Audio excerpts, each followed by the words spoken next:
ਬਿਸਮਿਲ੍ਲਾ ਰਹਿਮਾਨ ਰਹੀਮ। ਸੱਜਣੋ ਤੇ ਮਿੱਤਰੋ, 47 ਦੀ ਵੰਡ ਨੇ ਪੰਜਾਬ ਨੂੰ ਅਜੇ ਅਜ਼ਮਾਇਸ਼ 'ਚ ਪਾਇਆ ਜਿਹਦੇ ਅਸਰਾਤ ਅੱਜ ਵੀ ਮੌਜੂਦ ਨੇ। ਅਸੀਂ ਇੱਕੋ ਸਮਾਜ ਦੇ ਵਾਸੀ ਹੋਣ ਦੇ ਬਾਵਜੂਦ ਅਜਿਹੀ ਦੁਸ਼ਮਣੀ ਦਾ ਹਿੱਸਾ ਬਣ ਗਏ ਜਿਹੜੀ ਅੱਜ ਤੱਕ ਮੌਜੂਦ ਹੈ। ਅੱਧਾ ਪੰਜਾਬ ਪਾਕਿਸਤਾਨ ਅਤੇ ਅੱਧਾ ਹਿੰਦੁਸਤਾਨ ਦਾ ਹਿੱਸਾ ਹੋ ਗਿਆ। ਦੋਵਾਂ ਮੁਲਕਾਂ ਦੇ ਅਸ਼ਰਾਫੀਆਂ ਨੇ ਜੰਗਾਂ ਵੀ ਲੜੀਆਂ ਅਤੇ ਇੱਕ ਦੂਜੇ ਖਿਲਾਫ ਮੁਆਜ਼ਰਾਈ ਵੀ ਕੀਤੀ। ਦਹਿਸ਼ਤਗਰਦੀ ਦੇ ਇਲਜ਼ਾਮ ਵੀ ਲੱਗੇ ਅਤੇ ਇੱਕ ਦੂਜੇ ਨੂੰ ਕਮਜ਼ੋਰ ਕਰਨ ਦੀਆਂ ਸਾਜ਼ਿਸ਼ਾਂ ਦਾ ਰੌਲਾ ਵੀ ਪਾਇਆ ਗਿਆ। ਹਰ ਵੇਲੇ ਸਾਨੂੰ ਡਰ ਰਹਿੰਦਾ ਹੈ ਕਿ ਹੋਰੇ ਕਦੋਂ ਹਿੰਦੁਸਤਾਨ ਨੂੰ ਕੋਈ ਬੰਬ ਆਵੇ ਅਤੇ ਲਹੂ ਅਤੇ ਅੱਗ ਦਾ ਖੇਡ ਫਿਰ ਸ਼ੁਰੂ ਹੋ ਜਾਏ। ਇੰਝ ਜਿਹੜੇ ਭਰਾ ਚੜ੍ਹਦੇ ਪੰਜਾਬ ਵਿੱਚ ਵਸਦੇ ਨੇ ਉਹ ਵੀ ਇਸੇ ਡਰ ਵਿੱਚ ਰਹਿੰਦੇ ਨੇ ਕਿ ਕੀ ਪਤਾ ਕਦੋਂ ਕਿਸੇ ਦੀ ਚਾਲ ਦੋਵਾਂ ਮੁਲਕਾਂ ਨੂੰ ਫਿਰ ਜੰਗ ਦੀ ਅੱਗ ਵਿੱਚ ਝੋਂਕ ਦੇਵੇ। ਪਿਛਲੇ ਦਿਨੀਂ ਜਦ ਪਾਕਿਸਤਾਨ ਅਤੇ ਇੰਡੀਆ ਦੀ ਲੜਾਈ ਹੋਈ ਤਾਂ ਪੰਜਾਬ ਨੇ ਖੁੱਲ੍ਹ ਖੁਲਾ ਕੇ ਐਲਾਨ ਕੀਤਾ ਕਿ ਬਈ ਅਸੀਂ ਕਿਸੇ ਅਜਿਹੀ ਸਾਜ਼ਿਸ਼ ਦਾ ਹਿੱਸਾ ਨਹੀਂ ਬਣਨਾ ਜਿਹੜੀ ਪੰਜਾਬੀਆਂ ਨੂੰ ਇੱਕ ਦੂਜੇ ਸਾਹਮਣੇ ਲਿਆ ਖਿਲਾਰੇ। ਲੈਂਦੇ ਪੰਜਾਬ ਵਿੱਚੋਂ ਵੀ ਆਵਾਜ਼ਾਂ ਆਈਆਂ ਕਿ ਅਸੀਂ ਇਹ ਕਿਵੇਂ ਬਰਦਾਸ਼ਤ ਕਰ ਸਕਦੇ ਹਾਂ ਕਿ ਕੋਈ ਬਾਬਾ ਜੀ ਨਾਨਕ ਸਰਕਾਰ ਦੇ ਦੁਆਰੇ ਗੋਲਾਬਾਰੀ ਕਰੇ ਜਾਂ ਫਿਰ ਕਰਤਾਰਪੁਰ ਜਾਂ ਮੁਕੱਦਸ ਮੁਕਾਮ ਦੇ ਵੱਲ ਤੋਪਾਂ ਦਾ ਰੁਖ ਕਰਕੇ ਇਹ ਨੀਅਤ ਕਰੇ ਕਿ ਅਸੀਂ ਹਮਲਾ ਕਰਨ ਲੱਗੇ ਹਾਂ। ਇੰਝ ਹੀ ਲੈਂਦੇ ਪੰਜਾਬ ਨੇ ਸਾਫ਼ ਆਖਿਆ ਕਿ ਜੇ ਮੋਦੀ ਸਰਕਾਰ ਦੇ ਢਿੱਡ ਵਿੱਚ ਲੜਾਈ ਦਾ ਇੰਨਾ ਹੀ ਮਰੋੜ ਉੱਠ ਰਿਹਾ ਹੈ ਅਤੇ ਫਿਰ ਉਹ ਜਿਸ ਮੈਦਾਨੇ ਚਾਹੁੰਦਾ ਹੈ ਹੱਥਾਂ 'ਚ ਹੱਥ ਪਾ ਕੇ ਲੜ ਰਹੇ। ਪਰ ਪੰਜਾਬ ਕਦੀ ਆਪਣੇ ਨਿਖਰੇ ਹੋਏ ਸ਼ਹਿਰਾਂ ਦੇ ਖਿਲਾਫ ਲੜਾਈ ਦੀ ਇਜਾਜ਼ਤ ਨਹੀਂ ਦੇਵੇਗਾ। ਦੇਸ਼ ਪੰਜਾਬ ਵੱਲੋਂ ਜਦ ਇਹ ਗੱਲਾਂ ਸਾਹਮਣੇ ਆਈਆਂ ਤਾਂ ਪਾਕਿਸਤਾਨੀ ਫੌਜ ਵੱਲੋਂ ਵੀ ਇਹ ਵਾਜ਼ੇ ਕੀਤਾ ਗਿਆ ਕਿ ਅਸੀਂ ਪੰਜਾਬ ਉੱਤੇ ਹਰਗਿਜ਼ ਹਮਲਾ ਨਹੀਂ ਕਰਾਂਗੇ। ਇਹ ਵੀ ਆਖਿਆ ਗਿਆ ਕਿ ਸਾਡੀ ਗੋਲਾਬਾਰੀ ਦਾ ਨਿਸ਼ਾਨਾ ਕਦੀ ਵੀ ਅੰਮ੍ਰਿਤਸਰ ਅਤੇ ਜਲੰਧਰ ਨਹੀਂ ਹੋਣਗੇ। ਸੱਜਣਾ ਮਿੱਤਰਾਂ ਨੇ ਇਹਦੇ ਉੱਤੇ ਸ਼ੁਕਰੀਆ ਵੀ ਅਦਾ ਕੀਤਾ ਕਿ ਚਲੋ 78 ਵਰ੍ਹੇ ਮਗਰੋਂ ਵੀ ਸਹੀ ਦੋਵਾਂ ਪੰਜਾਬਾਂ ਦੇ ਵਸਨੀਕਾਂ ਨੂੰ ਇਹ ਖਿਆਲ ਤੇ ਆਇਆ ਕਿ ਅਸੀਂ ਨਿਖਰੇ ਜ਼ਰੂਰ ਹਾਂ ਪਰ ਸਾਡੇ ਆਪਸੀ ਰਿਸ਼ਤੇ ਅੱਜ ਵੀ ਹਜ਼ਾਰਾਂ ਵਰ੍ਹੇ ਪੁਰਾਣੇ ਨੇ। ਸਾਡੀ ਬੋਲੀ ਸਾਂਝੀ ਅਤੇ ਸਾਡਾ ਕਲਚਰ ਵੀ ਸਾਂਝਾ।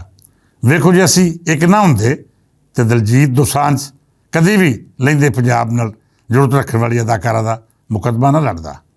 ਉਸ ਜੱਟ ਦੇ ਪੁੱਤਰ ਨੇ ਅਸਲੀ ਹੀਰੋ ਹੋਣ ਦਾ ਸਬੂਤ ਦਿੱਤਾ ਅਤੇ ਪੂਰੇ ਬਾਲੀਵੁੱਡ ਨੂੰ ਆਖਿਆ ਕਿ ਜੇਕਰ ਤੁਸੀਂ ਲੈਂਦੇ ਅਤੇ ਚੜ੍ਹਦੇ ਪੰਜਾਬ ਵਿੱਚ ਫਰਕ ਕਰਕੇ ਸਿਰਫ ਇਸ ਕਰਕੇ ਮੇਰੀ ਫਿਲਮ ਉੱਤੇ ਬੈਨ ਲਾਣਾ ਹੈ ਕਿ ਇਹਦੇ ਵਿੱਚ ਪਾਕਿਸਤਾਨੀ ਅਦਾਕਾਰਾ ਕੰਮ ਕਰ ਰਹੀ ਹੈ ਅਤੇ ਫਿਰ ਮੈਨੂੰ ਤੁਹਾਡੇ ਬਾਲੀਵੁੱਡ ਦੀ ਬਿਲਕੁਲ ਕੋਈ ਲੋੜ ਨਹੀਂ।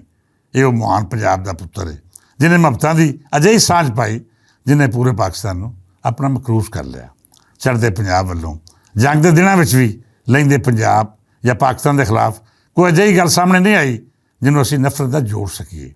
ਪੂਰਾ ਪਾਕਿਸਤਾਨ ਚੜ੍ਹਦੇ ਪੰਜਾਬ ਦੇ ਇਸ ਜਜ਼ਬੇ ਅਤੇ ਮੁਹੱਬਤ ਦੀ ਕਦਰ ਕਰਦਾ ਹੈ। ਸਾਡੀ ਕੌਮ ਦਾ ਹਰ ਛੋਟਾ ਵੱਡਾ ਚੜ੍ਹਦੇ ਪੰਜਾਬ ਦੇ ਭੈਣ ਭਰਾਵਾਂ ਦਾ ਸ਼ੁਕਰਗੁਜ਼ਾਰ ਹੈ ਕਿ ਉਹਨੇ ਜਿਹੜੀ ਮੁਹੱਬਤਾਂ ਦੇ ਫੁੱਲ ਸਾਡੀ ਨਜ਼ਰ ਕੀਤੇ, ਸਾਡੇ ਦਿਲਾਂ ਵਿੱਚ ਵੀ ਉਹਨਾਂ ਲਈ ਇੰਝ ਹੀ ਮੁਹੱਬਤ ਅਤੇ ਪਿਆਰ ਹੈ। ਮਿੱਤਰ ਪਿਆਰਿਓ, ਅੱਜ ਲੈਂਦੇ ਅਤੇ ਚੜ੍ਹਦੇ ਪੰਜਾਬ ਵਿੱਚ ਮੁਹੱਬਤਾਂ ਦੀ ਸਾਂਝ ਵੱਧ ਰਹੀ ਹੈ। ਲੋਕ ਇੱਕ ਦੂਜੇ ਨਾਲ ਮੁਲਾਕਾਤਾਂ ਵੀ ਕਰ ਰਹੇ ਨੇ ਅਤੇ ਖੁੱਲ੍ਹ ਡੁੱਲ੍ਹ ਕੇ ਵਿਚਾਰ ਵਟਾਂਦਰਾ ਵੀ ਹੋ ਰਿਹਾ ਹੈ। ਕਰਤਾਰਪੁਰ ਰਾਹਦਾਰੀ ਵੀ ਖੁੱਲ੍ਹੀ ਹੈ ਜਿੱਥੇ ਬਾਬਾ ਜੀ ਦੇ ਮੰਨਣ ਵਾਲੇ ਉਹ ਮੁਸਲਮਾਨ ਹੋਣ ਜਾਂ ਸਿੱਖ ਉਹਨਾਂ ਦੇ ਲੰਗਰ ਛਕ ਰਹੇ ਨੇ। ਬਾਬਾ ਜੀ ਗੁਰੂ ਨਾਨਕ ਸਰਕਾਰ ਦੀ ਬਰਕਤ ਨਾਲ ਮੁਹੱਬਤਾਂ ਦੀ ਸਾਂਝ ਵੱਧ ਰਹੀ ਹੈ। ਅਸੀਂ ਤਾਂ ਖੈਰ ਹਮੇਸ਼ਾ ਤੋਂ ਹੀ ਬਾਬਾ ਜੀ ਨਾਨਕ ਸਰਕਾਰ ਨੂੰ ਉਹਨਾਂ ਬਜ਼ੁਰਗਾਂ ਵਿੱਚ ਵਾਰ ਕਰਦੇ ਹਾਂ ਜਿਨ੍ਹਾਂ ਦੀ ਬਰਕਤ ਅਤੇ ਛਾਂ ਸਾਡੇ ਕੁੱਲ ਪੰਜਾਬ ਲਈ ਰਹਿਮਤ ਤੋਂ ਘੱਟ ਨਹੀਂ। ਬਹਰਹਾਲ ਹੁਣ ਜਦ ਅਸੀਂ ਦੂਜੀ ਪੰਜਾਬੀ ਸਾਂਝ ਕਾਨਫਰੰਸ ਦਾ ਆਰ ਕਰ ਰਹੇ ਹਾਂ, ਇਹਦੇ ਵਿੱਚ ਖਾਸ ਤੌਰ ਉੱਤੇ ਬਾਬਾ ਜੀ ਨਾਨਕ ਸਰਕਾਰ ਦੀ ਸ਼ਖਸੀਅਤ ਦੇ ਹਵਾਲੇ ਨਾਲ ਗੱਲਬਾਤ ਹੋਵੇਗੀ। ਸਾਡੀ ਟੀਮ ਨੇ ਇੱਕ ਨਹਾਇਤ ਹੀ ਸ਼ਾਨਦਾਰ ਡਾਕੂਮੈਂਟਰੀ ਵੀ ਤਰਤੀਬ ਦਿੱਤੀ ਹੈ ਜਿਹਦੇ ਵਿੱਚ ਨਨਕਾਣਾ ਸਾਹਿਬ ਦੇ ਮਰਕਜ਼ੀ ਗੁਰਦੁਆਰੇ ਦੇ ਹਵਾਲੇ ਨਾਲ ਬੜੇ ਮਿਆਰੀ ਕੰਮ ਹੋਇਆ ਹੈ। ਹਯਾਤੀ ਰਹੀ ਅਤੇ ਡਾਕੂਮੈਂਟਰੀ ਵੀ ਪੇਸ਼ ਕੀਤੀ ਜਾਏਗੀ ਅਤੇ ਬਾਬਾ ਜੀ ਨਾਨਕ ਸਰਕਾਰ ਉਹਨਾਂ ਦੀ ਹਯਾਤੀ ਅਤੇ ਉਹਨਾਂ ਦੀ ਲੁਕਾਈ ਦੀ ਤਾਲੀਮਾਤ ਦਾ ਹਵਾਲਾ ਦੇ ਕੇ ਉੱਚੇ ਸੈਸ਼ਨ ਵੀ ਰੱਖੇ ਜਾਣਗੇ। ਇਸ ਹਿੱਸੇ ਵਿੱਚ ਸਾਡੇ ਮਿੱਤਰ ਪਿਆਰੇ ਡਾਕਟਰ ਕਲਿਆਣ ਸਿੰਘ ਕਲਿਆਣ ਹੋਰੀ ਬੜੀ ਮਿਹਨਤ ਨਾਲ ਕੰਮ ਕਰ ਰਹੇ ਨੇ। ਆਉਣ ਵਾਲੇ ਦਿਨਾਂ ਵਿੱਚ ਅਸੀਂ ਤੁਹਾਨੂੰ ਵੱਡੀ ਖੁਸ਼ਖਬਰੀ ਸੁਣਾਵਾਂਗੇ। ਸੋ ਬੇਲੀਓ, ਸਾਡੇ ਨਾਲ ਜੁੜ ਕੇ ਰਹੋ ਅਤੇ ਬਾਬਾ ਜੀ ਨਾਨਕ ਜੀ ਸਰਕਾਰ ਦੇ ਹਵਾਲੇ ਨਾਲ ਜੋ ਸੈਸ਼ਨ ਕਰਵਾਏ ਜਾ ਸਕਦੇ ਨੇ ਉਹਨਾਂ ਦੇ ਮੌਜ਼ੂਆਤ ਉੱਤੇ ਗੱਲਬਾਤ ਕਰਨ ਵਾਲੇ ਦਾ ਸਿਲਸਿਲਾ ਵੀ ਰਾਬਤਾ ਰੱਖੋ। ਅਸੀਂ ਚਾਹੁੰਦੇ ਹਾਂ ਕਿ ਕੋਈ ਐਸਾ ਹਵਾਲਾ ਨਾ ਬਚੇ ਜਿਹਦੇ ਉੱਤੇ ਝਾਤ ਪਾਏ ਬਗੈਰ ਅਸੀਂ ਅਗਾਂਹ ਵੱਧ ਜਾਈਏ। ਖਾਸ ਕਰ ਬਾਬਾ ਨਾਨਕ ਜੀ ਅਤੇ ਬਾਬਾ ਫਰੀਦ ਹੋਰੀ ਸਾਡੇ ਪੰਜਾਬ ਉੱਤੇ ਅਸਰਅੰਦਾਜ਼ ਹੋਣ ਵਾਲੀਆਂ ਅਜਿਹੀਆਂ ਹਸਤੀਆਂ ਨੇ ਜਿਨ੍ਹਾਂ ਦੇ ਪਰਛਾਵੇਂ ਤੋਂ ਨਾ ਤਾਂ ਸਾਡੀ ਰਹਿਤਲ ਦੂਰ ਹੋ ਸਕਦੀ ਹੈ ਅਤੇ ਨਾ ਹੀ ਸਾਡਾ ਅਦਬ ਇਸ ਛਾਂ ਤੋਂ ਬਚ ਕੇ ਆਪਣਾ ਸਫ਼ਰ ਤੈਅ ਕਰ ਸਕਦਾ ਹੈ। ਸੋ ਬੇਲੀਓ, ਤਿਆਰੀ ਕਰੋ ਕਿਉਂਕਿ ਵੇਲਾ ਬਹੁਤ ਘੱਟ ਹੈ ਅਤੇ ਕੰਮ ਬਹੁਤ ਜ਼ਿਆਦਾ ਹੈ। ਹੁਣ ਸਾਡੇ ਕੋਲ ਮੈਨਚੈਸਟਰ ਵਿੱਚ ਕਿਆਮ ਦੇ ਸਿਰਫ 2 ਦਿਨ ਰਹਿ ਗਏ ਨੇ। ਅਸੀਂ ਤੁਹਾਡੀਆਂ ਮੁਹੱਬਤਾਂ ਸਲਾਮਤ ਰਾਹਨੁਮਾਈ ਲੈ ਕੇ ਵਾਪਸ ਪਰਤ ਜਾਵਾਂਗੇ। ਪਾਕਿਸਤਾਨ ਜਾ ਕੇ ਕਾਨਫਰੰਸ ਦਾ ਹਤਮੀ ਮੁਹਾਂਦਰਾ ਸਾਹਮਣੇ ਆਵੇਗਾ, ਜਿਹਦੇ ਨਾਲ ਤੁਹਾਨੂੰ ਬਹੁਤ ਜਲਦ ਆਗਾਹ ਕਰਤਾ ਜਾਏਗਾ। ਇਹ ਕੁਝ ਅਜਿਹੀਆਂ ਗੱਲਾਂ ਸਨ ਜਿਹਦੇ ਨਾਲ ਤੁਹਾਨੂੰ ਆਗਾਹ ਕਰਨਾ ਬਹੁਤ ਹੀ ਜ਼ਰੂਰੀ ਸੀ। ਸਾਡੇ ਨਾਲ ਇਸ ਕੋਸ਼ਿਸ਼ ਸ਼ਾਮਲ ਰਹੋ, ਵਿਚਾਰ ਸਾਂਝੇ ਕਰਦੇ ਰਹੋ ਅਤੇ ਸਾਨੂੰ ਗਾਈਡ ਵੀ ਕਰਦੇ ਰਹੋ, ਤਾਂ ਜੇ ਮਈ ਵਿੱਚ ਹੋਣ ਵਾਲੀ ਇਹ ਕਾਨਫਰੰਸ ਆਪਣੀ ਮਿਸਾਲ ਆਪ ਹੋਵੇ। ਅੱਜ ਲਈ ਇੰਨਾ ਹੀ।